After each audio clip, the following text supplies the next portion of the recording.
Hello, welcome to Camp Kaiju Monster Movie Talk. We're your hosts, Vincent Hannum. And Matthew Cole Levine. Nice, going formal whole name there. I'm trying to do the author pseudonym. I'm trying to be more comfortable with that.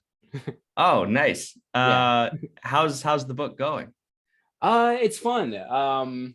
So my first novel, Hollow, this is what Vincent is referencing, is coming out from Unsolicited Press, June 21st. So I'm kind of in the process of like doing some like media scheduling, like, setting up some interviews and stuff like that. So yeah, it's fun. It's exciting. It's my first time doing the process. So we'll see what happens. That's so cool. Media interviews. That's Yeah. crazy. Yeah, it's a small press. I don't know exactly how much exposure it's going to get, but it's very, very cool. I'm really looking forward to it. So Awesome. thank you for asking. Congratulations. Thank you. Does Hollow have anything to do with Piranha 2, The Spawning? Sadly, it does not. I feel Ah, like every work of art should have something to do with Piranha 2, The Spawning in some way. But sadly, that's too much to ask, probably. it's too It's, bad. it's It's a, too bad. yeah, indeed. What a wild ride Piranha 2, The Spawning is. So I think we always like to talk about what we're coming into this movie with, like in terms of our background and our any experience we have with it. Why did you choose this movie? Well, I had always been interested in seeing the first two Piranha movies because before this, I had actually never seen the first Piranha either by Joe Dante. Hmm. And then Piranha 2, The Spawning is well known as James Cameron's feature debut, although he's kind of disowned it, and there's a lot of kind of production controversy about that. But I mean, like to have like the feature debuts of Joe Dante and James Cameron, who would go on to do bigger and better things, arguably, seems like just kind of a cool context. um I love the sort of like Jaws ripoff run in the late 70s. I mean, you had Tentacles, Orca. You and I have talked about this before. Yeah. Movies like that. And I mean, I have a soft spot for just like cheap and maybe not particularly good, but extremely entertaining and really bizarre and ridiculous movies. So this movie fits right into that nutshell.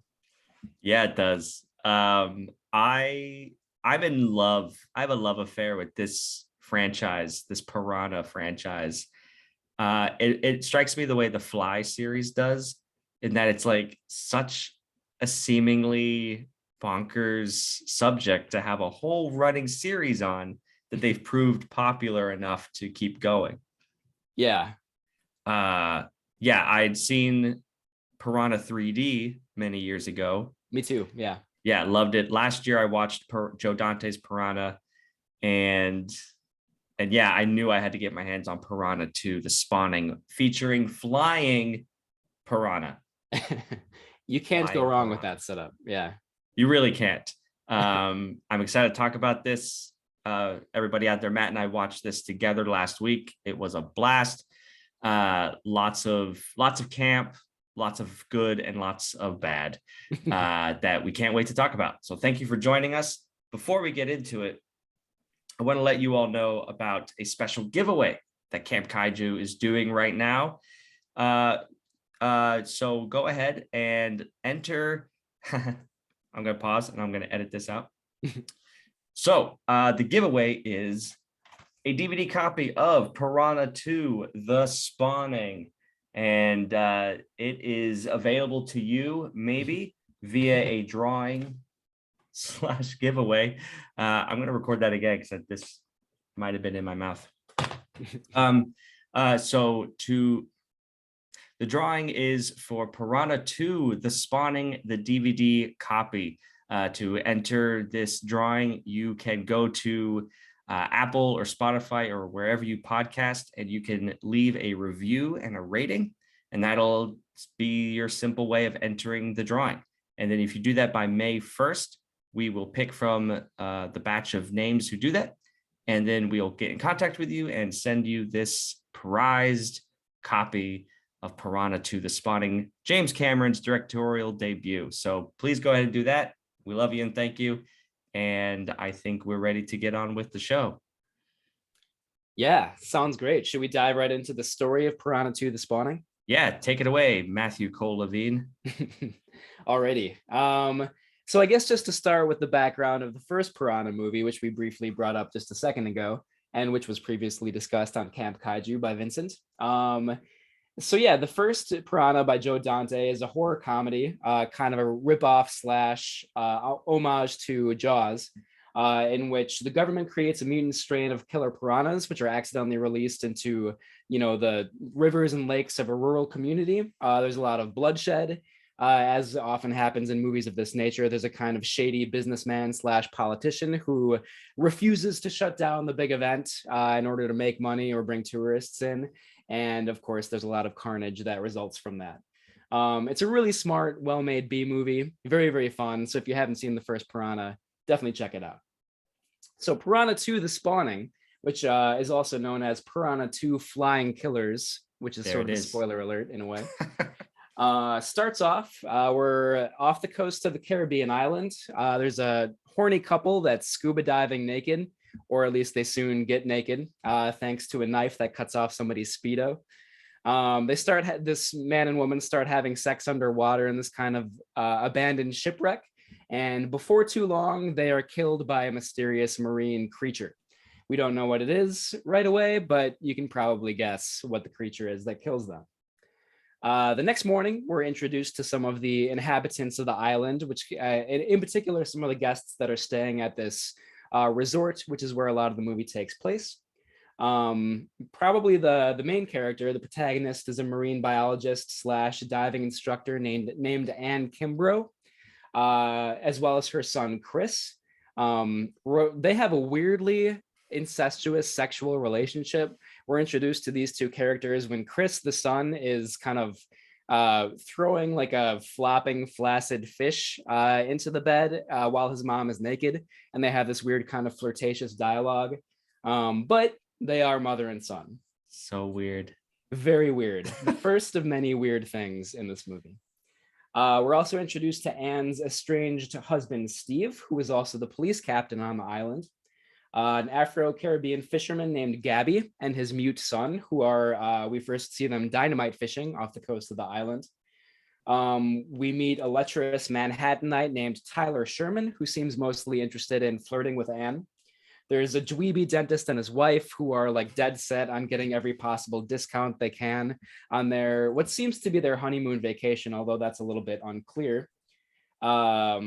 There's an often drunk dowager named Mrs. Wilson who, shamelessly flirts with all the young hunky, like lifeguards and like resort employees.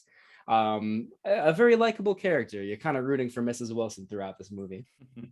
There are two, buxom women who usually are just like sunbathing on their boat, frequently naked. And there's also Raul, the very shady businessman and owner of the hotel, who is very weirdly coded as gay. Like it's pretty questionable. It's pretty offensive. He's kind of like a very supercilious and condescending character who we don't really like very much from the start. So some very questionable kind of sexual connotations there. So anyway, Anne takes out her diving class, and almost right away, one of her students is killed while they go out on this diving lesson. They decide to kind of go off on their own and investigate the shipwreck, which the audience recognizes as the shipwreck from the beginning of the movie. A distraught Anne insists on seeing the dead body, but her husband, Steve, does not allow her to. Anne thinks that it's her fault, even though this diver kind of went off on their own. So she's understandably very distraught about this. This allows Tyler to kind of tag along with her very kind of obnoxiously and insist on trying to comfort her, which she sort of relents to, even though she doesn't really seem to want it very much. So after hours that night, Anne and Tyler go to the morgue. They break into the morgue. She wants to see the body. So she uses her credit card to break into the morgue. She takes some pictures of this very gruesome, kind of torn up, half-eaten dead body. She's very confused. Like, it is not consistent with any of the marine predators around the island. So, of course, she has no idea what's going on there. A nurse finds them in the morgue. She kicks them out. Anne accidentally leaves her credit card in the morgue, which will come into play in the next scene. And almost immediately after Anne and Tyler leave, a flying piranha bursts out of the innards of this corpse and attacks the nurse and kills her right away. It is the first of many like jaw-dropping, what the hell did I just see moments in this movie. It's also the first example of one of the film's Black characters being killed in a like a very abrupt, sudden, sort of disturbing manner, which is something that we'll get back to later.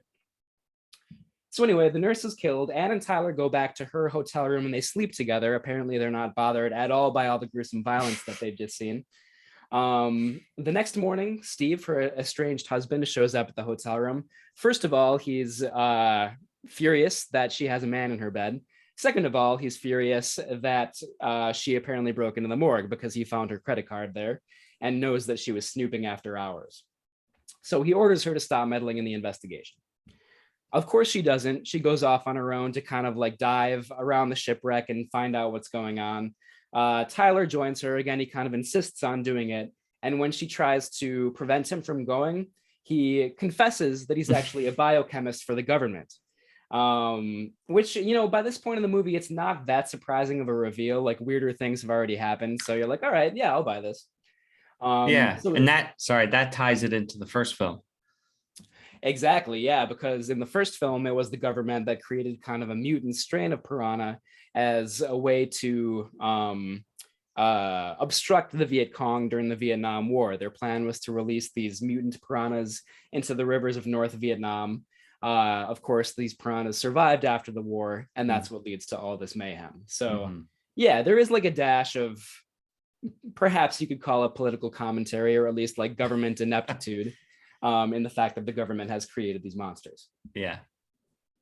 Tyler admits that his team either intentionally sort of deposited or accidentally lost all these mutant flying piranha, spawn into this area, which is a pretty, if it was accidental, that's a pretty bad screw up. If it was intentional, that's even worse. So he explains that this fish is a hybrid of a piranha, a flying fish, and a common grunion, which is a very common fish in this area. So, not a very good hybrid, sort of indestructible, a killing machine in a way. So the native fisherman who we were introduced to earlier in the movie, Gabby, finds evidence of the flying piranhas, sort of a detached wing from one of these beasts, and he shows it to Steve, who then brings it to Anne.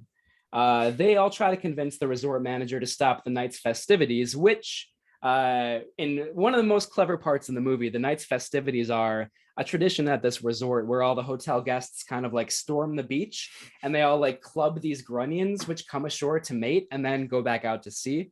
But as part of this kind of ritual ceremony, the hotel guests like club the fish to death and have a fish fry. So, Anne and Steve and all these characters go to the resort manager and they say, you can't do this. Like, you have all these flying killer piranhas around here. And predictably, Raul is like, you're crazy. We're going to do this anyway. I don't care what you're saying. So before that happens, before they have their kind of like ritual ceremony, more people on the island are killed, including Gabby's son, the mute fisherman who we were introduced to earlier in the movie. This is probably like the most disturbing scene in the movie, and I don't really think it's supposed to be like super dramatic or like really deep or anything like that. And again, we'll get to this later, but just the image of this, young Black man being killed by all these flying piranhas, does not play the way that the movie intended it to play, I think. Yeah. So Gabby is really distraught by this. Obviously, his son has been killed. He vows to take vengeance against the piranhas. So that night, the ritual ceremony does happen where all these, sort of dim-witted hotel guests storm the beach to kill all these fish. And instead, they're the ones that are massacred. Anne leads all the survivors back to the hotel and they kind of lock themselves indoors. But Gabby stays outside to try to take down all the piranhas himself. And he is killed almost immediately in another pretty disturbing scene. So the next morning after the piranhas have left, Tyler and Anne have a scheme to blow up the shipwreck, which apparently is where all the spawn of flying piranha, where they kind of, that's their habitat. It seems like kind of a lucky guess to me. They don't have a lot of scientific evidence to back up this assumption, but but they're hoping that if they blow up this shipwreck, they will destroy this entire spawn of piranha. During all of this, Anne and Steve's son Chris has been acting as a sailor, apparently, although he kind of just like roams around on this boat belonging to a pretty confusing character. His name is Captain Dumont, but he's not a ship captain. He's kind of just a rich man that owns a yacht. So anyway, during all this movie, Chris is kind of just like, floating on the ocean with Allison, Captain Dumont's daughter. They have this very horny flirtation going on. Chris and Allison, that's the name of the daughter, kind of abscond to this island. And of course, inevitably, they happen to sail right towards the shipwreck, which is about to be detonated in like 10 minutes by Chris's mom, Anne. So Steve, the police officer, shows up in the helicopter. He jumps out of the helicopter, which immediately explodes when it hits the surface of the ocean. Another just like, what the hell moment. Steve goes to a motorboat. He brings Chris and Allison onto the motorboat, but Anne and Tyler are still not, they have not resurfaced yet. They're still kind of trapped in the shipwreck. They've planted all the detonators, but they have not yet gotten out of the shipwreck. It's at exactly that time that all of the piranhas return to their lair. They start attacking Anne and Tyler. Tyler sort of sacrifices himself or just like ineptly screws up. He like gets a swimsuit like caught on the ship.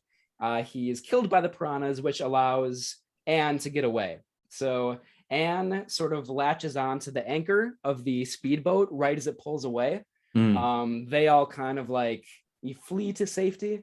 And the last shot of the movie, with the sun kind of like rising in the background, is the family reunited. Steve, Anne, and Chris, along with his new lover, Allison, are all, interlocking arms and safe once again from these flying piranhas. And that's where Piranha 2: The Spawning ends. Amazing. I just had all the flashbacks to watching this and how structurally this script drove me crazy. Right. Because the whole thing with Chris and Allison is like, we don't follow them for a long time. And then like suddenly it's reintroduced like 10 minutes before the end of the movie. And it's like, oh yeah, these characters, why are we supposed to care about them? Right. There are so many characters like that. I will probably get into it more later on, but why not go into it a little bit now while we're talking about it? Yeah. You mentioned the end shot is of this nuclear family together, the mom, the dad, and the son, which would have been a nice image. And this is all how I would have maybe done it. A nice image if that family had been the focus, in the sense that if this was the movie where the family is like trying to find reunion with each other, but continually fail to do so, then that last shot would pay off for me. But the movie was not interested in that family's relationship at all. Like the parents never really are trying to save their son, right? The way that like Chief Brody does in Jaws. Yeah. Yeah. Yeah, and like Jaws, it's probably unfair to compare Jaws to Piranha 2: The Spawning. Clearly Jaws is the much better movie, but yeah, Jaws like takes the time to sort of like develop the family dynamics of that family and the sort of tension between Chief Brody and his wife, which, Piranha 2, even if it sort of like took the time to do that, it does not seem to have the level of, script writing or performances that Jaws does. So I don't think it would be able to convey that level of drama, even if it tried to. Yeah, and the son was never in danger of the piranha. Correct me if I'm wrong. I think yeah, totally right. He just like is drifting towards the impending explosion, and that's supposed to be kind of like a source of suspense at the end. It's right, almost like too much going on. Yeah, it's a missed opportunity. The son should have been the probably the sole focus of like life and death stakes involved. But he wasn't. He was just off fooling around with some yachtman's daughter. It's like, well, that doesn't create any sort of tension whatsoever. Indeed. One of many missed opportunities in this movie. I love this. Sorry. No, that's okay. I was just going to add real quick. I love this sort of like ridiculous ensemble of characters, like all these sort of absurd seemingly comic relief characters who we see for maybe like a couple minutes total throughout the film.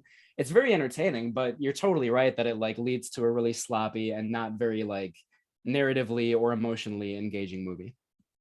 Yeah, unfocused for Yeah. sure. Well, thanks everybody for going with us down that little rabbit hole. Now back to our regular programming. I thought I would talk about the cast a little bit. Um, there's like the main, I think, star of the film is Lance Henriksen as Steve. And Matt, feel free to jump in because you seemed really jazzed about seeing this guy on the screen. And I Yeah. was like, he looks familiar, but I wasn't sure. Apparently, he's in Close Encounters of the Third Kind, The Terminator, Aliens, also James Cameron films, Pumpkinhead, Near Dark, Dead Man, Millennium. The list goes on. So I was excited that Matt was so excited about that guy. Yeah, I love Playing Lance his, Henriksen. sorry, you love him? Yeah. That's all I was gonna say. Yeah. Playing his wife is Trisha O'Neil, a stage and screen actress who was in a lot of B movies in the 70s, but specifically, I read blaxploitation films or just maybe general exploitation films, but very interesting nonetheless. Mhm. Steve Marachek as Tyler Sherman didn't really do much aside from this movie. Ricky Paul Golden as Chris, the boy with this weirdly incestuous relationship with his mom and fish and mattresses. He went on to be like a soap opera actor, All My Children, Another World, The Young and the Restless, you name it, he was in it. And then Carol Davis, she I didn't know about her. She's a fun discovery for me. She's a Playboy penthouse model. She stars one of the topless model women in Piranha 2. However, she went on to be a serious songwriter and actor in TV and in music. Also, she wrote some she's like an anti-Semitism writer, journalist. So I don't know. That's pretty cool. Mhm. And then yeah, Anti-Semitism. I just wanted to make it clear that she's not anti-Semitic. She writes articles like about anti-Semitism. So sorry, I just to clarify that. no, that's good. As it was coming out of my mouth, I was like, I don't think I said that correctly. She is an anti-Semite. No, she's not. I'm gonna edit that out. Don't worry. Cool. And then I think we should give a shout out to an unsung hero named Ansel Gluden. He plays Gabby, the Afro-Caribbean fisherman, but not a lot of information is to be had with him, at least on the internet. He started a movie called The Wide Sargasso Sea. So yeah, so there's our cast, our rundown. The film is directed by James Cameron. You know him, you love him from Aliens, Terminator, Terminator 2, Avatar. Those are kind of like his monsterish movies. The Abyss, I suppose. Obviously, Titanic. And the movie was an Italian production from a man named Antonitis, I believe. Asunitis. Asinitis. A video Yes. G Asunitis. There you go. And he had a history of producing these sort of B movie monster films. Matt, you previously mentioned a film called Tentacles that rode the post Jaws wave, no pun intended. And that was an Asinitis production as well. So yeah, kind of an interesting production crew. It was an Italian production with James Cameron, the noted film Hollywood director. Yeah, and that kind of came about because James Cameron worked for New World Pictures, headed by Roger Corman. So that was the company that produced the first Piranha movie.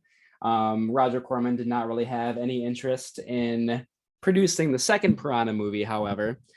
So he kind of left, and producers Jeff Schechtman and Chaco van Leuven started, I don't know if I'm pronouncing that right, started working on the sequel. They got some funding from a video G Asinitis, so that's kind of how he came on board. They needed some extra funding from him. James Cameron used to work in the special effects and trailer department for New World Pictures, so that's how he started on the film. The original director of Piranha 2: The Spawning was supposed to be Miller Drake, who also worked for New World Pictures, but Miller Drake disagreed with Asinitis on apparently everything. They had a very different vision of what the film was going to be, so Miller Drake was fired and James Cameron was promoted. By all accounts, though, including James Cameron's own account, he was mostly responsible, Cameron was, for setting up the camera and, shooting the film. And it was actually Asinitis that made a lot of the directorial decisions, which it turns out were highly questionable. So after the film was released, Cameron was like, this was not really my feature film debut. I didn't really have much of a role in this film. He even tried to play a role in editing it. He, however, was denied entry to the editing room. He tried to break into the editing sort of studio in Rome and like cut his own version of the film, like the way he wanted to do it.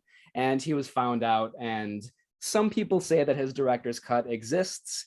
It does not seem to be available anywhere. And some other people say that that actually never happened. So perhaps the James Cameron director's cut of Piranha 2: The Spawning is a legend of film history, like so many other woebegone masterpieces. But yeah, what we're left with here is this strange Cameron Asinitis hybrid. It's so bizarre, that story of Cameron breaking into the editing studio to get his hands on this film that had his name attached to it. That strikes me as an artist's extreme devotion to his project. Maybe more so than the project deserved. Yeah. However, these days, I bet if James Cameron really wanted to, he could pull strings and make that happen. You're probably right, but I would certainly imagine that he does not want that to happen. He probably does not want it to see the light of day. James Cameron, until only like the past 10 years, disavowed the film. However, he did call it, he like owned up to it and called it the best flying fish movie ever made. So, so he at least has a bit of a sense of humor about it these days. I also wanted to add that the reason why his name is attached to it, despite Asinitis actually doing most of the directing, was purely contractual. So it's an Italian production company, but Warner Brothers was like the main American studio backing it. And their contract with Asinitis was it had to have an American director. So James Cameron was fired 5 days into filming, apparently. But Asinitis kept his name on it. And James Cameron was like, what the heck? Why? And that's why he hated the movie and disavowed it for so long. It's such a bizarrely tumultuous backstory for a movie that's not really all that great, there's just like so much on the internet about the making of this movie. And there are other movies that I want to find out a lot more about. And it's just like harder to find information about it, so yeah, we do have a lot of facts about the making of Piranha 2: The Spawning, for better or worse. Yeah. And then how can we forget the main like great anecdote from this story? When Cameron was breaking into that film, or like he was dealing with the whole film editing trauma, he was in Italy and he fell ill and had a fever dream about a killer cyborg that inspired him to create the Terminator. Probably the best thing that came out of this movie. Yeah, but that's what we're talking about. This weird B movie, C movie had like a disproportionate outsized impact on film history. It's true. Yeah, absolutely.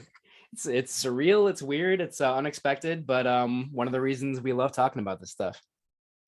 Yeah, weird and wild. So we kind of just shot right into some production back history. Is there anything else before I go into? I do want to get to the Bandits Emporium spot, but since we're on production, I figure we can just go ahead and keep talking about it. Well, you briefly mentioned the Italian crew before. There's actually some surprising kind of credentials on the crew of this film. You had a cinematographer named Roberto de Torre Piazzoli, who made movies like Beyond the Door and Tentacles. We've talked about Tentacles, I guess, a couple times now, but weirdly enough, Beyond the Door is I really love that movie. It's really schlocky, but it's like very gory, gruesome, like morbidly beautiful.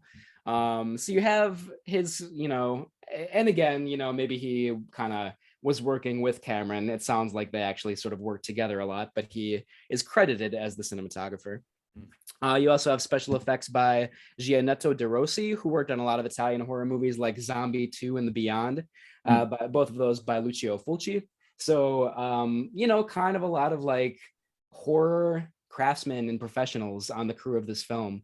Not all of that like is visible in the final project, the final product, but it is surprising that it had some kind of clout behind the camera. Yeah, totally. So it's interesting. Why then does it kind of not?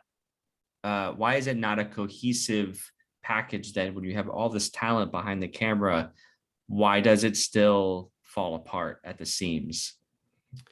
Yeah, I mean, maybe this is a little unfair, but I blame Ovidio G. Assonitis. Yeah. I just feel like if you have a chaotic set like this, where the credited director is not the director and the executive producer is kind of like butting in and making all the decisions, I can only imagine what kind of sort of like scatter shots, sort of unfocused, to use the word that you said, sort of set that you have. Like, I feel like that must lead to a lot of the ridiculousness on display here. Yeah, it's interesting. You get all that talent together and then it still doesn't work. So like, yeah, what it just amazes me that it just makes me appreciate how difficult it is to make a good film. Yeah. A film that is a cohesive, nice, simple story. And like you just know when you see it. Piranha 2, it comes apart at the seams. Indeed. Despite all of its fun. Yeah. And I kind of wonder, like, even when they were making it, if they were like not really trying to make a great movie, like, like we said before, like it's part of that like post Jaws run where they were trying to cash in on like the underwater monster sort of craze. So, and again, this might be unfair, but I just maybe have the assumption that even when they were making the movie, they were like, this is just a Jaws ripoff. We're trying to make some money. Certainly there are some like, cast members and crew members that are trying to do a good job and like trying to do what they can, but I don't, I doubt that there was like a level of like commitment from the top down. You know what I mean? Yeah, I do. And I guess that's the nature of the beast too. Sometimes you just got to make a buck, do a job. What was I going to say? Dang, I lost it. Right. Well, anyways, I'll talk about banditsemporium.com for just a hot second here. Banditsemporium.com is the official t-shirt partner of Camp Kaiju. They have several different designs featuring monsters on their online store. So go visit them. You could use promo code Camp Kaiju for 10% off that order. They also have other shirts from other companies that they support. So go ahead and check out all that great merchandise. What you buy also supports this show. So which we're also very appreciative of. So banditsemporium.com, as they say, we sell shirts. All right. So let us see here with, that's okay. We could take a little pause here. Ooh, yeah. Move on to the themes, perhaps. Yeah, we could talk about themes. Okay. Should I start? I can start, I guess. Cool. Yeah. Because the first theme that I was struck by and doing a little bit of research, I don't know if James Cameron intended this to fall into place, but Piranha 2, for all its flaws, actually fits within Cameron's love affair with the ocean and underwater mystery and danger and horror that you see in The Abyss, you see with Titanic. What other ones are there? He's made several documentaries Hmm. regarding Titanic and this and that. Apparently, there's some sort of underwater world in the next Avatar to come. Hmm. I don't know, but it's underwater. So, anyways, I just found that interesting that Piranha 2 strangely fits into that overarching theme of James Cameron. Yeah, it's a good point. And you mentioned The Abyss, which is probably my favorite James Cameron movie. I really love True Lies as well. That's Mm, sort of a guilty pleasure, but also an extremely well-made movie. yeah. But The Abyss is great. And like it is sort of fun to see like the sense of like mystery in The Abyss and like, the kind of like hidden secrets that you can find on the ocean floor. Maybe Mm. there's like a little kernel of that in Piranha 2 The Spawning as well. Right, just little kernels. And I always love looking at a director's filmography and just like going to their earliest films and seeing those little kernels that'll grow later on. Yeah, definitely. And actually, Aliens, it's set in space, which is essentially the same as the ocean, right? In terms of like vibe and aesthetic, yeah, for sure. Yeah, yeah. Unbreathable. Yeah, yeah. I don't know. It's a good comparison. I like that. Yeah. Yeah, what else? Well, You go. we talked about like the sanctity of the nuclear family, like the film ends with that, and the movie's not really like well constructed enough to make that like the guiding focus of the film, but it seems like they wanted it to be, and it is there sort of like beneath the surface. And Mm-hmm. it's almost like tied into like the 80s horror um what's the word, theme or motif or whatever, of like the final girl and sort of like punishing people for their promiscuity. Like it's always the sexually active people that are the first to be killed, and then the final girl is usually like the most chaste and responsible one. Yeah. So in a weird way, Piranha 2 is kind of connected to that because the family is the most important thing. Mm-hmm.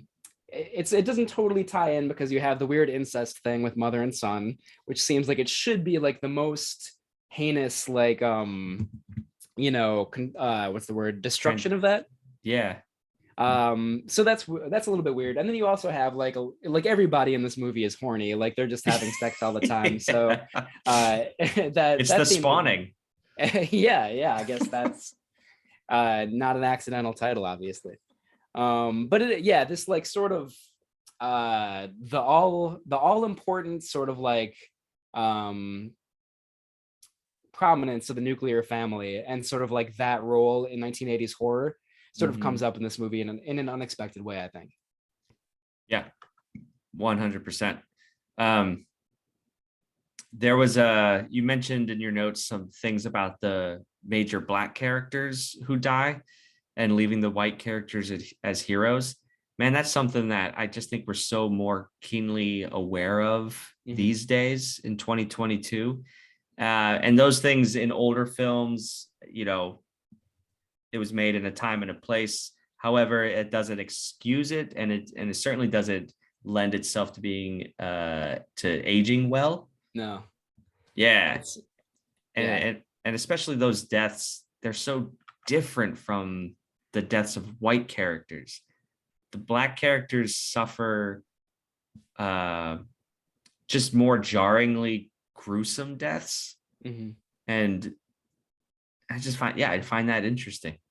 Yeah, it's hard to watch, and it makes me wonder if that, like you said, if we kind of bring that sense of like tragedy and outrage to it, like with our kind of like 2020s discourse and like knowing that the racial politics in this movie are really skewed, like I Mm-hmm. think that makes the deaths of the black characters seem more like heavy and mournful than the film like intended them to be.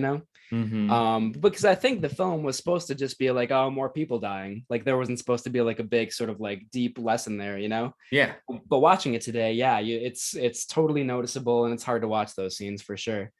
And I actually Yeah. think, What? sorry, I just wanted to add the to me the most striking shot of the movie is when Gabby's son, his corpse is like pulled out of the water in slow motion, and he's Mm-hmm. like rising towards the camera, and we cut to that shot after like a pretty ridiculous scene. I think it's actually the moment when like the hotel guests are getting ready to like club the fish or whatever. And then we Yeah. we cut to this guy, his dead body like rising from the waters. It's I don't want to say it's like a well done shot, because I think it's almost accidental in a way, like Hmm. how powerful that is. But it's a really really striking moment, Yeah. and very heavy. Yeah.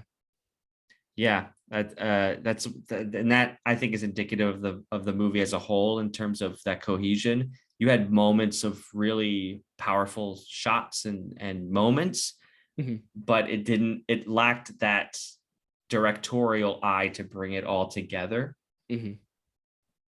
Yeah, I And think so. so then those emotional scenes just become wayward moments of confusion because you're like, whoa, I'm not laughing at this anymore. Suddenly I'm struck with real emotion, but that's weird with the campy tone of the rest of the film.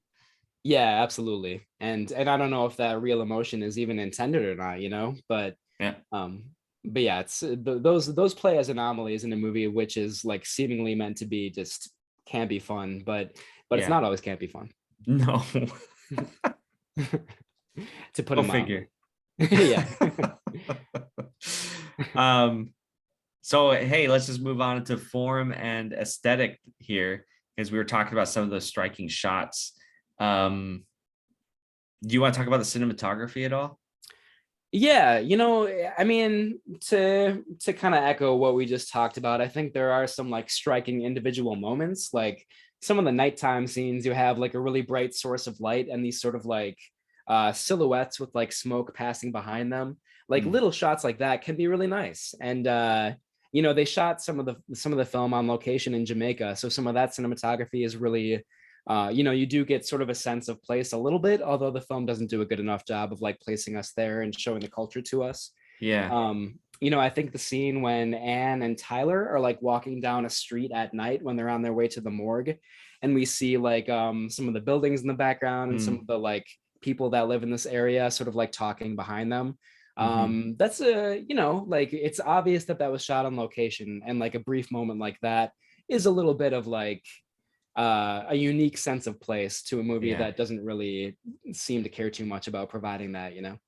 I agree. And I never really thought about how important that sense of place is to a story until it's not there.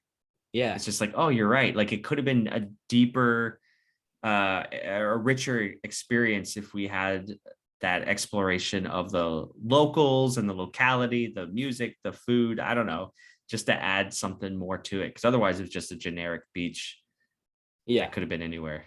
Exactly. Yeah. And it seems pretty obvious that the hotel scenes like I mean, like I think a lot of it was shot in Rome and other parts were shot in Jamaica. So Mhm. yeah, we don't, the scenes set at the hotel don't really have that vivid sense of place, Yeah, unfortunately.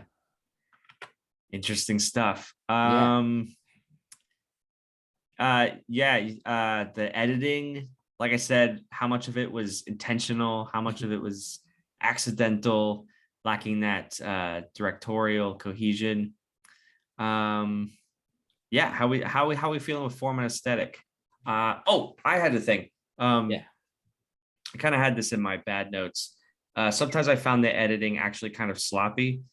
There's like, for instance, there's a when a scuba diver gets killed in the wreck. It's the first time someone's been chewed up by the piranha. Mhm. And it's supposed to be this sort of jump scare. I feel like it's supposed to be a jump scare because it's like leading us up to that.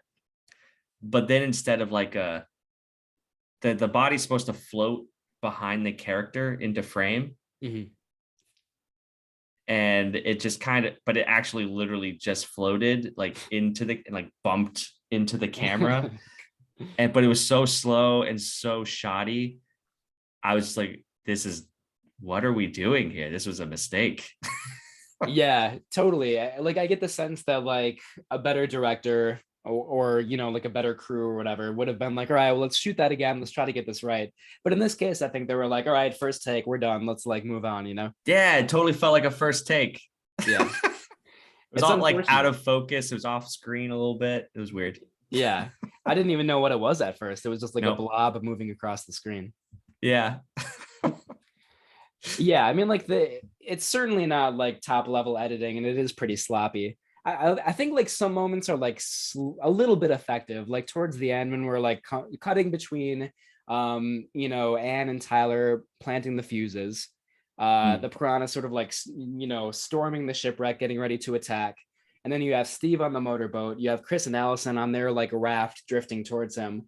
Uh, it generates a tiny bit of suspense, but I think that's honestly like just because if we see in a movie like a lot of different things happening simultaneously, Hmm. we'll be sort of like absorbed in it. I don't Yeah. think it's actually good editing. I think it's just like a fact of cinema that when you have like jump cutting like that, it like Right. provides some excitement. And there was a ticking time bomb going Yeah, on. So that's inherent tension, exactly. suspense. Yeah. um, well, I don't know. Unless you have anything else, I'm happy to jump into our breakdowns of this film. Yeah, I think it's about time. Okay.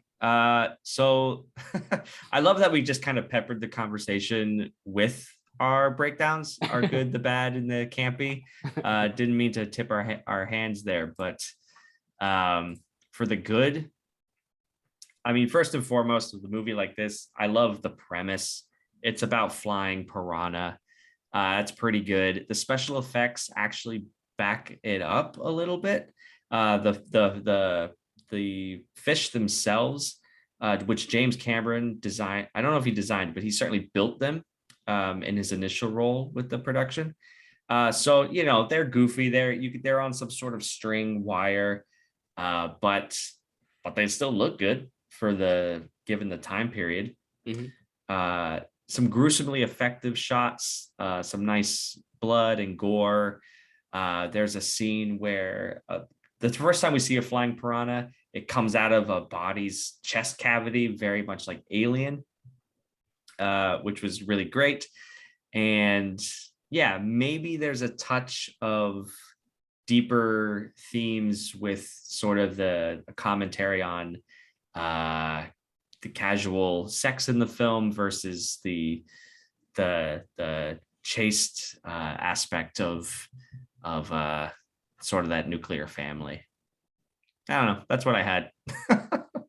Yeah, totally. I agree with all that. I think this is just a really entertaining movie. I'm sometimes a little bit hesitant to say that something is like so bad it's good because I don't know, the qualifiers of good and bad are like so subjective, obviously, but this movie is like firmly in so bad it's good territory, at least at times. And like all the ridiculous characters, like the Mrs. Wilson character, like the dentist and his like weird relationship with his like apparently new wife. Like the scene of like Chris and his mom in bed. Like, yeah, I'm not saying it's well made, but it's very entertaining and really ridiculous. Yes. And to be honest, That's that's kind of yeah. like partially what we come here to watch. You know what I mean? Oh, yeah. Sometimes I get tired of talking about well-made movies. Right. We got The Amazing Colossal Man one week, Piranha 2 the next. We're on a roll of some solid B flicks here. Indeed, we are. Yeah. Um, for the bad, speaking of those oddball characters who I also love, the bad side is they don't go anywhere. We don't get any more. Like it would have been one thing to show this assortment of characters if we saw them die at some point in the film, but we never even get that satisfaction. They just kind of fizzle away, which was a shame. A lot of attempts at their humor sometimes just don't come off. They land really awkwardly or downright cringy. And then one weird bone I had to pick with this film was I didn't get enough piranha. Yeah. And when we did have the piranha, the tension of them attacking was never truly unlocked. It was just like we know they're a piranha, so here they come. But I feel like there had to have been a way to like deepen the mystery a little bit, especially with flying piranha. They didn't know they could fly, but even Right. when they did, they just kind of shrugged their shoulders. Yeah, absolutely. Like I feel like the murder scenes are like all, aside from like the racial politics which we talked about before, they're all kind of the same. Like suddenly a piranha bursts out, it goes right for somebody's neck. There's like a spurt of fake blood, they sort of Yeah. like collapse to the ground, and that's it. Like every time over and over again. Like Yeah. you know, when they're like underwater, it's at least like a little bit different. There's like this cloud of blood that sort of like goes everywhere, Hmm. and that's kind of a nice change of pace. But for the most part, the death scenes were like way too similar and kind of surprisingly bland. Yeah, surprisingly bland for a movie that promises a little bit more. Yeah. Promises flying killers. Come on. Which we got, but it became a True. one-trick pony, I guess. Yeah, yeah, it did. Yeah.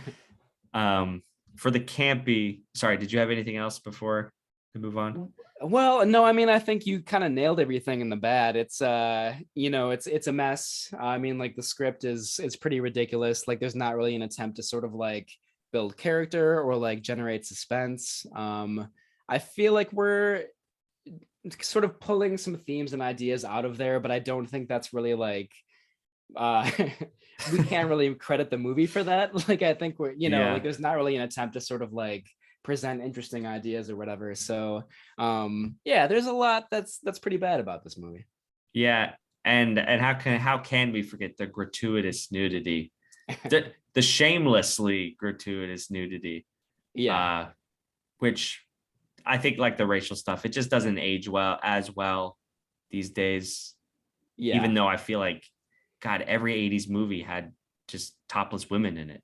yeah, right. And like I 100% agree. I know it's like kind of you know, if you're watching like a sleazy exploitation movie, like I know it's kind of like absurd to complain about the nudity, but it's true. It's like hard to really love a movie that just like objectifies people so frequently, you know? But at the same time, I guess it's the genre, and maybe you know what you should be getting into. I don't know. Yeah, there's a little bit of both. It does not age very well. You're right about that. Yeah. Yeah, it's so interesting. Um, I only have one thing for my campy category. Believe it or not, Wow. I one thing because I have to pick one thing. Do you have a guess as to what it is? Maybe we have the same idea. Oh man. I have a guess what it is, but I don't want to ruin your thunder. So I'll let you take it away. 3 words. We want fish.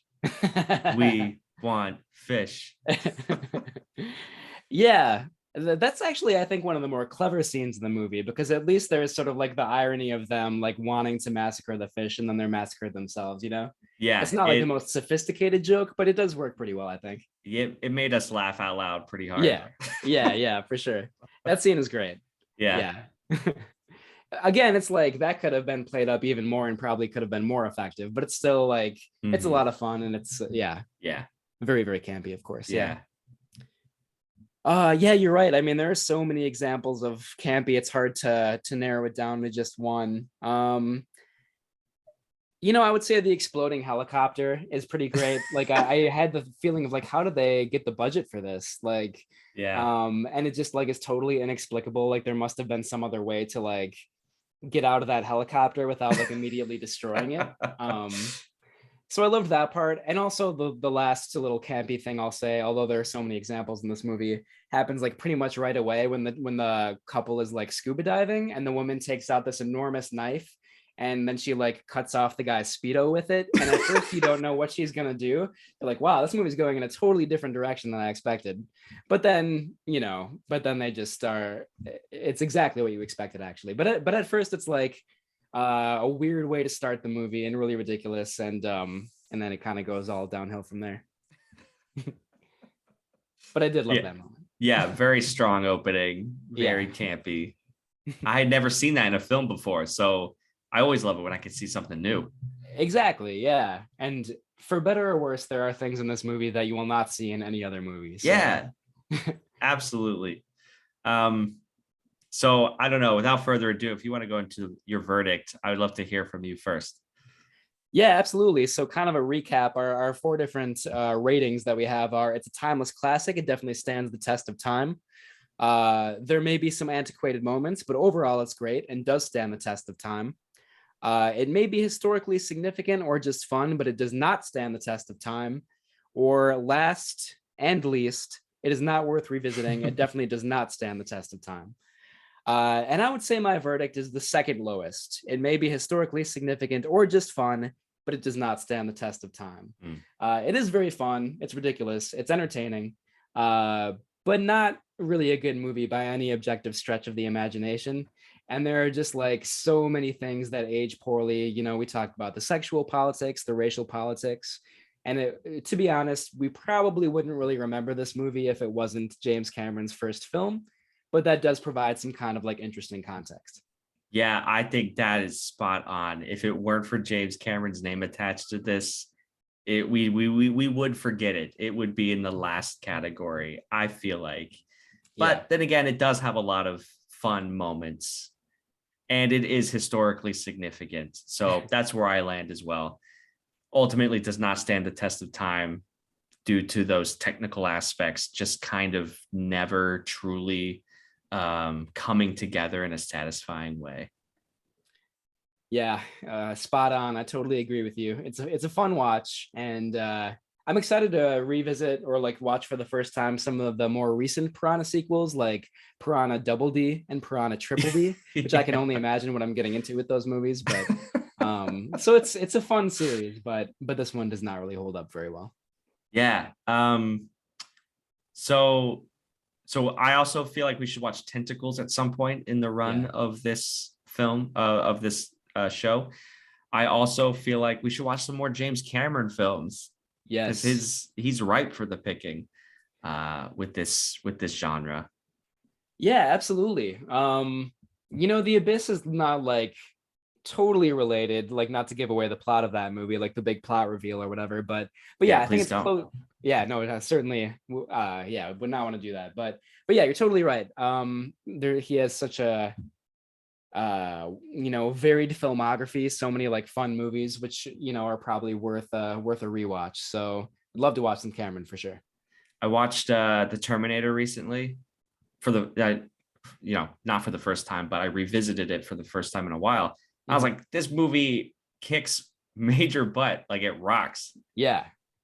Yeah, totally. Like I feel I don't know. I often go back and forth which one I prefer, the first or the second Terminator movie. Mm-hmm. I think they're good in different ways. Like the second one is like huge, epic, amazing action scenes, like awesome special effects, that kind of thing. Mm-hmm. But I feel like I have more of a soft spot for the original, which is like concise and like lean and like just like a low budget, like great creative thriller. You know, like that's the kind of thing I want to celebrate. You know what I mean?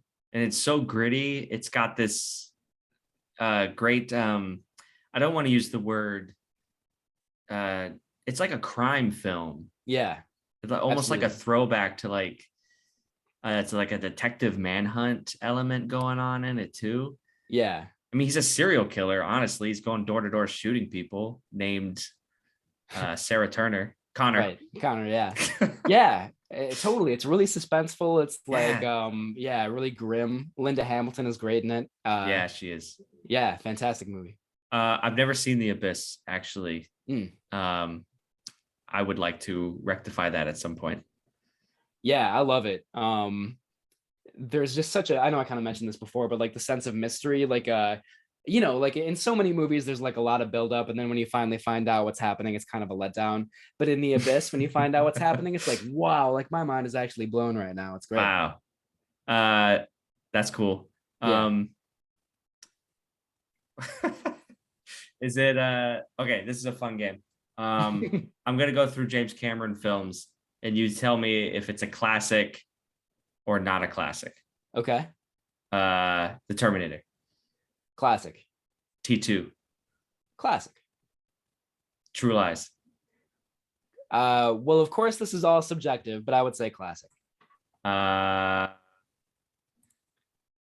lost my mojo here. Avatar. Not classic. I do not like that movie. Me neither. Aliens. Classic.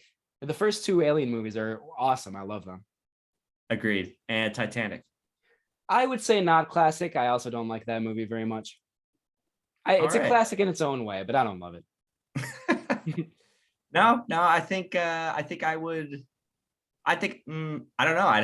I think I would lean classic for Titanic, but I think we're in accord with everything else there. Yeah.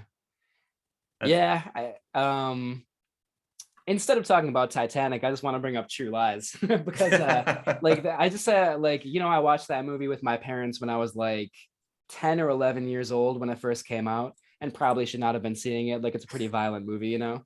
But I just remember like I was a perfect age for it. I thought it was like the coolest thing I had ever seen in my life. And Yeah. like watching it again since then, I know there's some like weird stuff, like the fact that like all the villains are Arab terrorists. Like that definitely does not age very well. But it's like almost as good as you can make like an action blockbuster. So I still love that movie. Yeah, I first saw it when I was a teenager and I was surprisingly blown away by it. I like was sucked into it from the first, from the beginning. Yeah. It's funny, it's action packed, it's really Yeah. well made, great performances. Yeah. Yeah, charming actors like Schwarzenegger and Jamie Lee Curtis get along very well. Yeah, Tom Arnold is a very good like Yeah. supporting, comic relief. Yeah. It's not at all like monster related, but I would love to rewatch that soon as well. Or even True Lies is the true outlier of his filmography, I would say. Yeah, I think you're right. Even though there's definitely elements of action and aliens and of course the Terminator movies, I think you're right about that. Yeah. That's funny. Okay, so that's some great bonus content I got there. Nice. Yeah. Thank you for rolling with me. Of course. My pleasure. um, so so since we talked about Piranha 2 so much and clearly hyped it up for you, never mind that it doesn't stand the test of time. Remember, it's got a lot of great moments and it's historically significant. So if you want to get your hands on a copy, make sure to rate and review Camp Kaiju on Apple, and we will draw from the collective entry people and announce that after May 1st. So by May 1st, leave us a rating and review. We truly appreciate it. Like, follow, and subscribe Camp Kaiju wherever you podcast. On Instagram, there's a TikTok and other social medias, but those are going to be your main places there. So again, I'm Vincent Hannum, and I'm Matt Levine. all right, cool. And we'll see you next time when we are talking about the 1961 British kaiju film known as Gorgo. And we'll see you then. Take care. Bye, Matt. Bye, Vincent. Thank you.